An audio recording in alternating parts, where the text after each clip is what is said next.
Hello viewers, welcome to cinema king viewers. இன்னைக்கு நம்ம வீடியோல எப்பவும் போலவே உங்களுக்கு பிடிச்ச மாதிரியான வேற லெவல் கதையை கொண்டு வந்திருக்கேன். இந்த படத்தோட பேரை எப்பயும் போல நான் ஃபர்ஸ்ட் கமெண்ட்ல பின் பண்ணியிருக்கேன், செக் பண்ணி பாருங்க. இந்த கதைக்கு நான் எந்த அளவுக்கு ஹைப் கொடுத்தாலும் அந்த அளவுக்கு அது உங்களை சாட்டிஸ்ஃபை பண்ணும். ஏன் நான் எவ்வளவு கான்ஃபிடென்ட்டா சொல்றேன் அப்படின்னா, இந்த கதையை ஃபர்ஸ்ட் பார்ட் எடுத்துட்டு அது செம ஹிட் ஆன பிறகு அவங்களே செகண்ட் பார்ட் எடுத்துக்காங்க அப்படின்னா பாத்துக்கோங்களேன். யூசுவலா நம்ம தமிழ் சினிமாவை பொறுத்த வரைக்கும் ஃபர்ஸ்ட் பார்ட் மட்டும் ஓடும், ஆனா செகண்ட் பார்ட் ஓடவே ஓடாது. ஆனா இங்க அந்த சீனே கிடையாது. ஃபர்ஸ்ட் பார்ட் ஓடி இருக்கு, செகண்ட் பார்ட் தாறுமாறா ஓடி இருக்கு. அந்த ரெண்டு பார்ட்ல வந்த மொத்த கதையுமே நான் இந்த ஒரு வீடியோலயே ஃபுல்லா கவர் பண்ணியிருக்கேன். சரி, இப்போ வாங்க வீடியோக்குள்ள போலாம். ஆனா அதுக்கு முன்னாடி எப்ப சொல்ற மாதிரி தான் மறக்காம ஹெட்ஃபோன் சார் ப்ளூடூத் மாட்டிக்கோங்க. அதே போல வீடியோ பார்க்கறதுக்கு முன்னாடி தயவு செஞ்சு ஒரு லைக் போட்டு விட்டுருங்க. உங்களோட ஒரு சின்ன லைக் என்ன பூஸ்ட் அப் பண்ணும். இந்த கதைக்குள்ள போன உடனே நேரடியா ஒரு லேடியை கட்டுறாங்க. இந்த லேடி வேற யாரும் கிடையாது, இவ தான் நம்ம ஹீரோயின். நம்ம ஹீரோ இருக்காங்க இல்லையா, அவனுடைய அம்மா. இவங்க எடுத்த உடனே பேச ஆரம்பிக்கிறாங்க. இவங்க என்ன பேசுறாங்க அப்படின்னா, அவங்கள பத்தி அவங்களே இன்ட்ரோடியூஸ் பண்றாங்க. ஹாய், நான் தான் அந்த கதையோட ஹீரோயின். ஆக்சுவலா நான் உங்ககிட்ட ஒரு முக்கியமான விஷயம் சொல்லணும். இப்போ நடக்க போற விஷயங்கள் எல்லாமே பாத்தீங்கன்னா என்ன மீறி நடந்த ஒரு சின்ன மொமெண்ட்ஸ் தான். ஸோ அதனால நீங்க இந்த கதையை பார்த்து என்ன தப்பா எடுத்துக்க வேண்டாம். எல்லாரும் சொல்லுவாங்க ஒரு சில நேரங்கள்ல ஒரு சில விஷயங்கள் நம்ம தவிர்க்க முடியாதுன்னு சொல்லிட்டு, அது போலதான் இந்த விஷயமும். இது நடக்கும்போது நான் கூட எவ்வளவு முயற்சி பண்ணேன் இது நடக்கூடாதுன்னு சொல்லிட்டு, ஆனா அந்த நேரத்துல நானே ஒரு சூழ்நிலை கைதியா மாறிட்டேன் அப்படிங்கிற மாதிரி அவங்களே சொல்றாங்க. இவங்க இப்படி சொல்றதெல்லாம் பார்க்கும்போது, எம்மா என்னம்மா இந்த படம் எல்லாம் பொதுவாக ஆரம்பிக்கிறதுக்கு முன்னாடி இந்த கதை கற்பனைன்னு சொல்லி போடுவாங்க இல்லையா, இந்த மாதிரியும் இன்னும் சில வீடியோஸ்ல கூட டிஸ்க்ளைமர் போடுவாங்கல்ல, அந்த மாதிரி இவங்களே சொல்றாங்க. நீங்க தப்பா எடுத்துக்க வேண்டாம், இது ஜஸ்ட் ஒரு மொமெண்ட்ல நடந்துருச்சு, அதனால இதை பார்த்துட்டு நீங்க என்னையும் அவனையும் தப்பா எடுத்துக்காதீங்க அப்படிங்கிற மாதிரி இவங்களாம் நம்ம கிட்ட சொல்லிட்டு இருக்காங்க. அப்ப இந்த மாதிரி அவங்க சொல்லும் போது நமக்கு என்ன தோணுது அப்படின்னா, அதெல்லாம் நாங்க பார்த்து தெரிஞ்சுக்கிறோமா, நீங்க கதைக்குள்ள போங்க, கதைக்குள்ள போய் நீங்க பண்ணுங்க, அதுக்கப்புறம் நாங்க பார்த்து தெரிஞ்சுக்கிறோம் அப்படிங்கிற மாதிரி தான் நமக்கே சொல்லணும்னு தோணுது. இவங்க இந்த அளவுக்கு முன்னாடியே சொல்றாங்க அப்படின்னா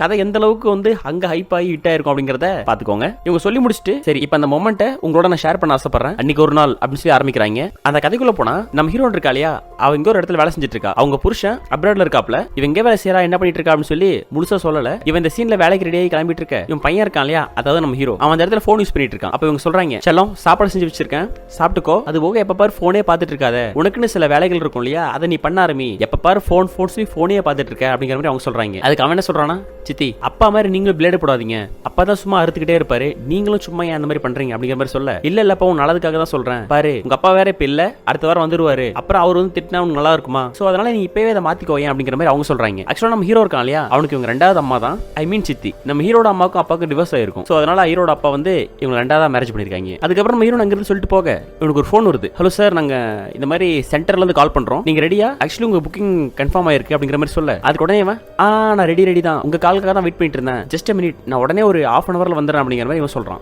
அதுக்கப்புறம் டக்குனு சீனை கட் பண்ணிட்டு தலைவர் ஏதோ ஒரு இடத்துக்கு வரேன்னு சொன்னா இல்லையா, அந்த இடத்துல காட்டுறாங்க. அந்த இடத்துக்கு போய் டோரை தட்ட, அந்த இடத்துல யார் வராங்க அப்படின்னு சொல்லி பார்த்தா நம்ம ஹீரோன் இருக்கால, அதாவது நம்ம ஹீரோட அம்மா, அவங்க தான் வராங்க. இவன் அவங்கள பார்த்த உடனே சிரிக்கிறான். அவங்களுக்கு ஷாக் ஆயிடுது, என்னது இது இவன் ஏன் இங்க வந்திருக்கான் அப்படின்னு சொல்லி. உடனே அவங்களும் போய் டோரை திறக்க அவன் பேசுறான், சித்தி நீங்க இங்க என்ன பண்றீங்க, ஓ நீங்க வேலை செய்யறேன்னு சொன்னீங்களா, அது இங்க தான் வேலை செய்றீங்களா அப்படிங்கிற மாதிரி அவன் கேட்கறான். அதுக்கு உடனே அவங்க, அதெல்லாம் இருக்கட்டும், நீ ஏன் இங்க வந்திருக்க அப்படிங்கிற மாதிரி கேட்க, அதுக்கு இவன் என்ன சொல்றானா, இல்லம்மா கொஞ்சம் ரொம்ப ஃப்ரஸ்ட்ரேஷனா இருந்துச்சு, அதனால நான் இங்க தான் அப்பாயின்மெண்ட் புக் பண்ணிருந்தேன் அப்படிங்கிற மாதிரி சொல்றான். அதுக்கு உடனே அவங்க, அப்பாயின்மெண்ட் புக் பண்ணிருந்தியா, இது எந்த மாதிரி இடம் சொல்லி உனக்கு தெரியுமா, இல்ல நீ தெரிஞ்சுதான் புக் பண்ணிருக்கியா அப்படிங்கிற மாதிரி கேட்க, அதுக்கு அவன் தெரியும் இங்க நமக்கு ஹீலிங் பண்ணுவாங்க, அதுக்கப்புறம் ஹெட்டுக்கு மசாஜ் எல்லாம் பண்ணி விடுவாங்கன்னு சொன்னாங்க, அதுதான் அப்படி சொல்றான். அதுக்கு அவங்க, அதுதான், ஆனா அது மட்டும் முழுசா கிடையாது, சரி உன்னை யாருக்கு கன்ஃபார்ம் பண்ணா அப்படிங்கிற மாதிரி கேட்க, அதுக்கு அவன் சொல்றான், ரிசப்ஷன்ல தான் கால் பண்ணிருந்தாங்க ஒரு ½ அன் அவருக்கு முன்னாடி, இன்னைக்கு புக்கிங் கன்ஃபார்ம் ஆயிருக்கு, நீங்க வாங்கன்னு சொல்லி கூப்பிட்டாங்க, நானே 1 வீக்கா ட்ரை பண்ணிட்டு இருந்தமா அப்படிங்கிற மாதிரி அவன் சொல்றான். இவன் இந்த மாதிரி பேசும்போது நம்ம ஹீரோன் இருக்கா இல்லையா, அவளுக்கு என்ன சொல்றதுனே தெரியல, என்னடா அது இவன் நிக்கிறான், அது நம்ம இந்த இடத்துல வேலை செய்யறோம்னு சொல்லி உனக்கு வேற தெரிஞ்சு போயிடுச்சு, சரி ஓகே என்ன பண்றதுன்னு தெரியல, இந்த ரிசப்ஷன்ல வேற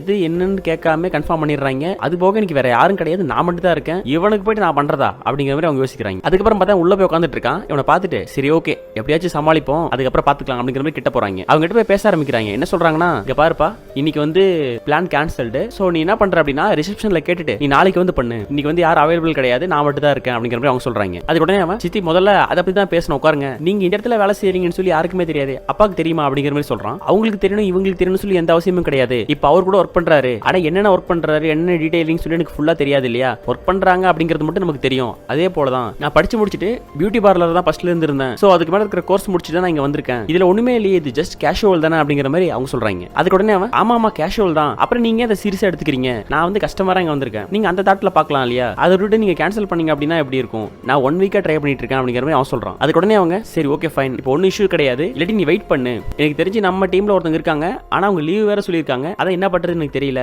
நீ வெயிட் பண்ண பிறகு நான் அரேஞ்ச் பண்றேன் அப்படிங்கிற மாதிரி அவங்க சொல்றாங்க. அதுக்கு உடனே அவன், இல்ல நான் வெயிட் பண்றது பத்தி பிரச்சனை கிடையாது, நான் அப்பாயின்மெண்ட் டைம் 11 to 12 தான் சொல்லிருக்காங்க, அதுக்கு மேலே புக்கிங் கால் இருக்காங்களாமே, சோ அப்புறம் நான் வெயிட் பண்ணி அதுக்கப்புறம் டைம் கிராஷ் ஆயிடுச்சு அப்படின்னா புக்கிங் கேன்சல் ஆயிடும், பணமும் போயிடும் அப்படிங்கிற மாதிரி அவன் சொல்றான். அதுக்கு உடனே அவங்க, பணம் தான் உனக்கு இஷ்யூ அப்படின்னா நான் உனக்கு பே பண்றேன், நீ ஆனா இதை பத்தி வெளியே எங்கேயும் சொல்லாத அப்படிங்கிற மாதிரி அவங்க சொல்றாங்க. அதுக்கு உடனே இவன் சொல்றான், பணம் மட்டும் விஷயம் இல்ல சித்தி, எனக்கு ஹீலிங் ஆகணும் அப்படிங்கிறதுக்காக தான் நான் இது புக்கே பண்ணிருக்கேன். ஆனா இப்போ வந்து இப்படி லாஸ்ட் மினிட்ல பண்ணா உங்க சென்டரை பத்தி நான் என்ன ரிவ்யூ சொல்லுவேன், எனக்கு ஒஸ்டா ஃபீல் ஆகாதா ப்ளீஸ். அதனால நீங்க அதை பத்தி எல்லாம் யோசிக்காம ஒரு கஸ்டமர் எப்படி ட்ரீட் பண்ணுவீங்களோ அந்த மாதிரி ட்ரீட் பண்ணாங்க போதும், மற்றபடி நான் எதுவுமே எடுத்துக்க மாட்டேன் அப்படிங்கிற மாதிரி அவன் சொல்றான். அதுக்கப்புறம் அவங்க யோசிக்கிறாங்க, சரி இவன் விடுற மாதிரி தெரியல, வேற வழியும் கிடையாது போல, நம்ம முடியாதுன்னு சொன்னோம் அப்படின்னா கடைசியில இதை கொண்டு போய் வீட்டுல சொல்லிட்டு நமக்கும் கொஞ்சம் பிரச்சனை ஆயிடும், அதனால ஒத்துக்கலாம் அப்படிங்கிற மாதிரி அவங்களும் ஒத்துக்கிறாங்க. ஆனா சில கண்டிஷன்ஸ் போடுறாங்க. இங்க பாரு, இதை பத்தி உனக்கு ஃபுல் டீடைலா ஆல்ரெடி தெரியும், தெரியாம நீ இது புக் பண்ணிருக்க மாட்டேன், நான் சொல்றது கரெக்டா அப்படிங்கிற மாதிரி கேட்க அதுக்கு அவன் ஆமாமா தெரியும், ஃபுல்லா தெரியும், என்னென்ன பண்ணுவாங்கன்னு கூட தெரியும் அப்படிங்கிற மாதிரி அவன் சொல்றான். உடனே அவங்க அதே தான், ஆனா இப்ப எதுவுமே நடக்க போறது இல்ல, எந்த சீனுமே இங்க இருக்க போறது இல்ல, ஆக்சுவலா ஜஸ்ட் உனக்கு ஹீலிங் தானே வேணும், அந்த ஹீலிங் மட்டும் நான் பண்ணிடுவேன், அதை விட்டுட்டு ஃபுல்லா எனக்கு ஹாப்பியா முடியணும் அப்படிங்கறதெல்லாம் எதிர்பார்க்க கூடாது, இங்க எதுவுமே நடக்க போறது கிடையாது, எந்த சீனுமே இங்க கிடையாது அப்படிங்கிற மாதிரி சொல்றாங்க. உடனே அவன் ஆனா எல்லாத்துக்கும் சேர்த்து என்ன பில் பண்ணிருந்தாங்க, பட் இப்போ எதுவுமே கிடையாதுன்னு சொல்றது எந்த விதத்துல நியாயமா இருக்கும், இதனால ஏத்துக்க முடியல அப்படிங்கிற மாதிரி சொல்றான். அதுக்கு உடனே அவங்க இங்க பாருப்பா, உனக்காக மட்டும் தான் டிஸ்கவுண்ட், வேணா பண்ணு, இல்லன்னு நீ கிளம்பி போ அப்படிங்கிற மாதிரி சொல்லிடுறாங்க. அதுக்கு உடனே அவன் இல்ல இல்ல இல்ல ஒன்னும் பிரச்சனை இல்ல, நீங்க சொன்ன கண்டிஷன்ஸ் எனக்கு ஓகே, நீங்க தாராளமா பண்ணுங்க, நான் ஓகே அப்படிங்கிற மாதிரி அவன் சொல்றான். இந்த சீனை பார்க்கும்போது சில்லுன்னு ஒரு காதல் படத்துல வடிவில் அந்த மும்பைக்கு போயிருப்பாப்ல, அப்ப சூர்யா வீட்டுல சொல்லுவாப்ல, இந்த மாதிரி நான் இங்க தங்க மாட்டேன், எனக்கு ரூம் போட்டு கொடு அப்படின்னு சொல்லி, அதுக்கு சூர்யா சொல்லுவாரு நீ ஊருக்கு கிளம்பு அப்படின்னு சொல்லி, அதுக்கு வடிவேலு என்ன மச்சான் நான் இங்க படுக்க மாட்டேன் சொன்னேன், மொட்டை மாடல படுக்க மாட்டேன் சொன்னேன் அப்படின்னு சொல்ல, அப்ப இங்க படுறா கேனக்கு இருக்கா அப்படின்னு சொல்லுவார் இல்லையா, அந்த மாதிரி தான் சொல்லணும்னு தோணுது இந்த சீன்ல பார்க்கும்போது. ஏதோ அவங்களே ஒத்துக்கிட்டாங்க, போய் தொலை வேண்டியதுனடா, அதுக்கப்புறம் ஏன்டா வந்து திருப்பி இந்த கண்டிஷன் அந்த கண்டிஷன் சொல்லிட்டு இருக்க அப்படின்னு நம்ம சொல்லி முடிக்கிறதுக்குள்ள இவங்க ஸ்டார்ட் பண்ண ஆரம்பிச்சிடுறாங்க. ஃபர்ஸ்ட் ஆஃப் ஆல் என்ன சொல்றாங்க அப்படின்னா, இங்க பாருப்பா இதெல்லாம் இப்படியே தான் இருக்கும், நான் எதையுமே எடுக்க மாட்டேன், உனக்கும் அப்படிதான் அப்படிங்கிற மாதிரி சொல்ல, அதுக்கு அவன் என்ன சொல்றானா, ஏங்க இது ரொம்ப அநியாயம், நீங்க வேணா அப்படி இருந்துட்டு போங்க, ஆனா நான் அப்படி இருக்க மாட்டேன்னு சொல்லிட்டு தலைவர் குழந்தை எப்படி இருக்குமோ அந்த மாதிரி ஆயிடுறாப்ல. அவங்க உடனே ஃபுல்லா பாத்துறாங்க, பார்த்துட்டு அவங்களுக்கே ஒரு மாதிரி ஷாக் ஆயிடுது, என்னோட தம்பி இவ்வளவு பெருசா இருக்கானே, அது இப்போதைக்கு பார்த்தா இவன் ஃபுல்லா செங்குத்தா கூட இல்ல, செங்குத்தா இல்லாத போதே இவன் ஸ்ட்ராங்கா இருக்கானே, செங்குத்தா இருந்தா எப்படி இருப்பான்னு சொல்லி அவங்க மனசுக்குள்ள யோசிக்கிறாங்க. ஆனா அது வெளியே காட்டல, சரி ஓகேன்ற மாதிரி அவங்க தெரியாத மாதிரி நடந்துக்கிறாங்க இந்த சீன்ல. ஆனா நம்ம ஹீரோ இருக்கான் இல்லையா, அவனுக்கு தான் கண்ணெல்லாம் அளவாயுது, சே ஏதாச்சும் ஒரு ஸ்பார்க் ஏற்பட்டு ஒரு சம்பவம் நடந்துராதா அப்படின்னு சொல்லி. ஆனா இந்த சீன்ல நம்ம ஹீரோட அம்மா இருக்காங்கல்ல, அவங்கள வெகுவா பாராட்டலாம், ஏன் அப்படின்னா எப்படி இந்த மாதிரியான ஒரு மொமெண்ட்ல ஸ்ட்ராங்கா நிக்கிறாங்க அப்படின்னு சொல்லி. அதுக்கப்புறம் இங்க முடிச்சுட்டு அடுத்த ஸ்டேஜுக்கு போக மொத்தம் இவங்க சொல்ற இந்த செய்முறை 3 ஸ்டெப்பா கொண்டு போறாங்க. அதுல முதல் ஸ்டெப்பே கொஞ்சம் வேற மாதிரி தான் இருக்கும், அதை நாங்க கொஞ்சம் எக்ஸ்பிளைன் பண்ண முடியல, இந்த வீடியோ நீங்க பார்க்கும்போது அது உங்களுக்கு கிளியரா புரியும். அதே போல செகண்ட் ஸ்டெப் அதுக்கு மேல இருக்கும். சிம்பிளா சொன்னா ஒவ்வொரு ஸ்டெப்லயுமே இப்போதான் உங்களுக்கு ஸ்பார்க் வந்துருமா, இப்போதான் உங்களுக்கு ஸ்பார்க் வந்துருமான்னு சொல்லி ஹீரோ ஒவ்வொரு வேலையை செஞ்சுக்கிட்டே இருப்பான். ஆனா அவங்களுக்கு அந்த ஸ்பார்க் வரும், வந்தாலும் வராத மாதிரி காமிச்சுக்கிட்டு அடுத்த ஸ்டேஜ் நோக்கி கடந்து போய்கிட்டே இருப்பாங்க. இந்த கதை ஆரம்பிக்கும் போதே இந்த கதை செமையா இருக்கும் நான் சொல்லியிருப்பேன். அதுக்கு முக்கியமான ரீசன் இவங்க 2 பேர் ரியாக்ஷன் கொடுப்பாங்கல்ல, அந்த ரியாக்ஷன்ஸ் எல்லாமே ஒரிஜினலா அவங்க விருப்பம் இல்லாத மாதிரியும் இவங்க விருப்பத்தோட இருக்கிற மாதிரி தான் இந்த கதை ஃபுல்லா காமிச்சிருப்பாங்க. அதனால நீட்டாவும் கொண்டு வந்திருப்பாங்க. அதுக்கப்புறம் first stage, second stage, third ஸ்டேஜ்னு சொல்லிட்டு எல்லா ஸ்டேஜும் பண்ணிட்டு வரும்போது ஒரு கட்டத்துக்கு மேல அவங்களுக்கு அந்த ஜூஸ் எல்லாம் பொங்கி வெளிய ஆரம்பிச்சிடும். அதுக்கப்புறம் அவங்களால எதுவுமே கண்ட்ரோல் பண்ண முடியாது. என்னடா அது நம்ம எவ்வளவு தூரம் தான் கண்ட்ரோல் பண்றது அப்படிங்கிற மாதிரி அவங்க நினைப்பாங்க. ஆனா ஹீரோவும் எவ்வளவு நேரம் தான் நீங்க தாக்கு பிடிக்கிறீங்க பாக்குறான்னு சொல்லிட்டு அவனும் வெயிட் பண்ண சில ஆசைப்பட்ட மாதிரியே ஜூஸ் கிடைக்க தலைவரும் வேற லெவலில் குடிச்சு விளையாடுறாப்ல. இந்த மொத்த கதையே வந்து கிட்டத்தட்ட ஒரு 25 நிமிஷம் தான் ரன் ஆயிட்டு இருக்கும். அந்த 25 நிமிஷத்துல இந்த கதை ஃப்ளோ ஆகி போகுது இல்ல, அதுவே கிட்டத்தட்ட 20 நிமிஷம் ஓடும். சம்பவம் ஒரு 5 நிமிஷம் தான் இருக்கும். ஆனா அந்த 5 நிமிஷம் சம்பவமும் தரமா தாறுமாறா இருக்கும். கண்டிப்பா உங்களுக்கு ரொம்ப பிடிக்கும். அதுக்கப்புறம் அவங்க சம்பவத்தை முடிச்சதும் இந்த மாதிரி அவசரப்பட்டுமே அப்படிங்கிற மாதிரி இவங்களும் யோசிக்கிறாங்க.